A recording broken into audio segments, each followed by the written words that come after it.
If you are preparing for CS Executive June 26, this video is for you.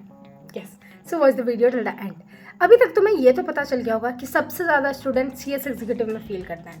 CS CET बहुत easily clear हो जाता है. Professional first attempt में almost सबके clear हो जाते हैं, ईजी होता है. बट एग्जीक्यूटिव टफ होता है. आपने यही सुना होगा. एंड एग्जीक्यूटिव में सबके सबसे ज़्यादा अटेम्प्ट लगते हैं. किसी के 4 अटेम्प्ट, किसी के 5 अटेम्प्ट, किसी के 6 अटेम्प्ट. बट मैंने कैसे क्लियर कर लिया फर्स्ट अटेम्प्ट में, ग्रुप 2 वो भी फर्स्ट अटेम्प्ट में. कैसे, मैंने ऐसा क्या किया था, तो मैं वो हर एक चीज़ आपको बताने वाली हूँ. ठीक है, देखो बेसिकली ना हम लोग कुछ गलतियाँ करते हैं एग्जीक्यूटिव में. एग्जीक्यूटिव हमारे लिए पूरा नहीं होता है. CS CET कंप्लीट डिफरेंट है, काफ़ी ईजी है, वो बच्चा सा है. 12th काफ़ी अलग एंड काफ़ी ईजी होता है कंपेयर टू CS एग्जीक्यूटिव. बस CS एग्जीक्यूटिव आते आते वो हम लोगों को हार्ड लगने लगता है. हम लोग जो कभी फेल नहीं होते हैं वो आके CS एग्जीक्यूटिव में फेल होने लगते हैं, क्योंकि कुछ गलतियां हैं जो हम लोग करते हैं. मैं वही बताने वाली हूँ आज आपको कि क्या गलती है जो आपको नहीं करना है, कैसे आपको प्रॉपर अपना रिवीजन कंप्लीट करना है, वो भी 3 रिवीजन. एग्जीक्यूटिव में 3 रिवीजन मस्ट है, 3 to 4 रिवीजन इज मस्ट.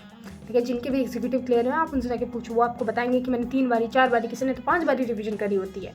ठीक है ना, रिवीजन, मॉक टेस्ट, ये सारे मस्ट है. वो हर एक चीज़ मैं आपको बताने वाली. पहले बात कर लेते हैं गलतियों की जो आपको नहीं करनी है. फर्स्ट थिंग क्लासेस हमेशा प्रॉपर रिसर्च के बाद परचेज करना है. ठीक है, अपने सीनियर से पूछो, अगल बगल पूछो, इंस्टा, टेलीग्राम, यूट्यूब, जहाँ पूछना है पूछो.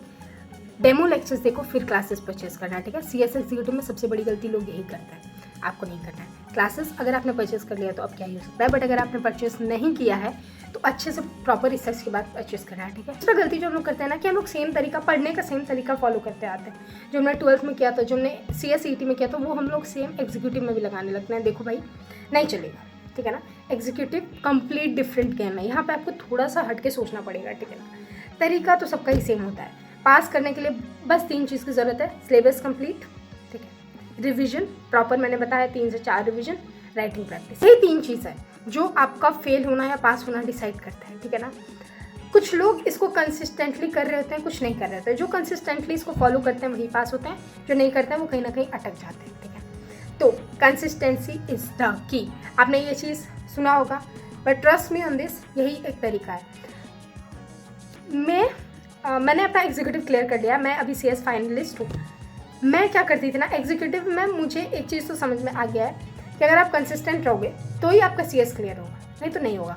मैं एक ऐसी स्टूडेंट हूँ जो अगर पढ़ने बैठी है तो एक दिन में 9-10 घंटे पढ़ रही है, दूसरे दिन भर उसका ऐसे ही निकल गया. बट टाइम के साथ मुझे समझ में, मैं पहले ऐसा करती थी, बट टाइम के साथ मुझे समझ में आने लगा कि मुझे कंसिस्टेंटली पढ़ाई करनी होगी, और मैंने वो किया था, तभी जाके मैं क्लियर कर पाई हूँ. इसलिए मैं आपको बता रही हूँ, अपने पर्सनल एक्सपीरियंस बता रही हूँ कि कंसिस्टेंट रहना बहुत ज़रूरी है. ठीक है, किसी दिन आप 8 घंटे नहीं कर सकते, 9 घंटे नहीं कर सकते, आधे घंटे तो कर ही सकते हो ना. लेक्चर नहीं कर सकते तो क्या हुआ, रिवीजन तो कर ही सकते हो, चीज़ों को रिकॉल तो कर ही सकते हो ना. बहाने देना बंद कर दो, अभी वो टाइम नहीं है कि आप बहाना दो.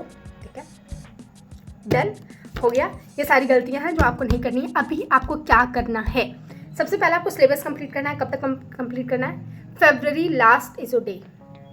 ठीक है, सिंगल ग्रुप, बोथ ग्रुप, जो भी है, February लास्ट सिलेबस कंप्लीट हो जाना चाहिए आपका.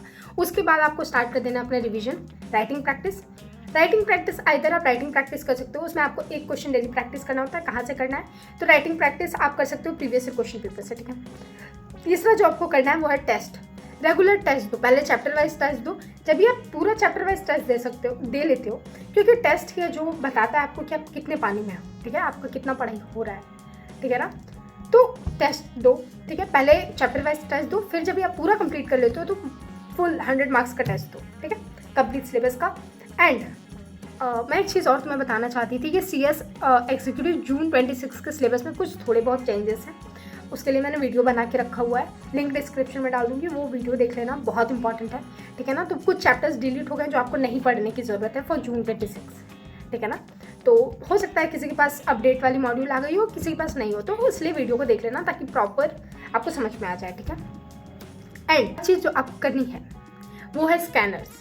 अभी स्कैनर्स क्या होते हैं उसके रिलेटेड भी मैंने वीडियो बना के रखा हुआ है. Trust me on this, scanners are like your life saver, they are must है. ठीक है, आपके पास होने ही चाहिए स्कैनर्स. आइदर आप टेक्समैन के लो, आप सुचित्रा प्रकाशन के लो, जो भी, या फिर किसी और के लो, जो आपको अच्छे लगते हैं वो आप ले सकते हो, लेकिन आपके पास स्कैनर्स होने चाहिए। स्कैनर्स आपको बहुत हेल्प करते हैं। स्कैनर्स वो एक फैक्टर है जो डिटरमाइन करता है कि आप एग्जाम क्लियर करोगे या नहीं करोगे। मैं सजेस्ट करती हूँ टेक्समैन के स्कैनर्स, क्योंकि टेक्समैन के स्कैनर्स में टॉपिक वाइज क्वेश्चंस रहते हैं, ठीक है ना, तो इसीलिए आपको टेक्समैन के स्कैनर्स लेने चाहिए, ठीक है। That's it. आई होप कि आपको इस वीडियो से हेल्प हुई होगी। मैं टाइम के साथ आपके लिए मंथली प्लान्स भी लेके आऊँगी, पर आई डोंट नो कि ये जून 26 वालों को ये वीडियो पसंद आई होगी या नहीं, आएंगी या नहीं। तो अगर आपको थोड़ी भी हेल्पफुल लगे ये वीडियो तो कमेंट करके ज़रूर बताना। मतलब मेरे प्रीवियस सब्सक्राइबर सब कमेंट करते हैं, मुझे बड़ा पसंद आता है और मैं उनके लिए ज़्यादा से ज़्यादा लेके आती हूँ, अंदर से मोटिवेशन आता है, ठीक है। तो अगर आपको हेल्प हुआ हो तो कमेंट ज़रूर करना please, okay. And subscribe for more such videos. Bye bye.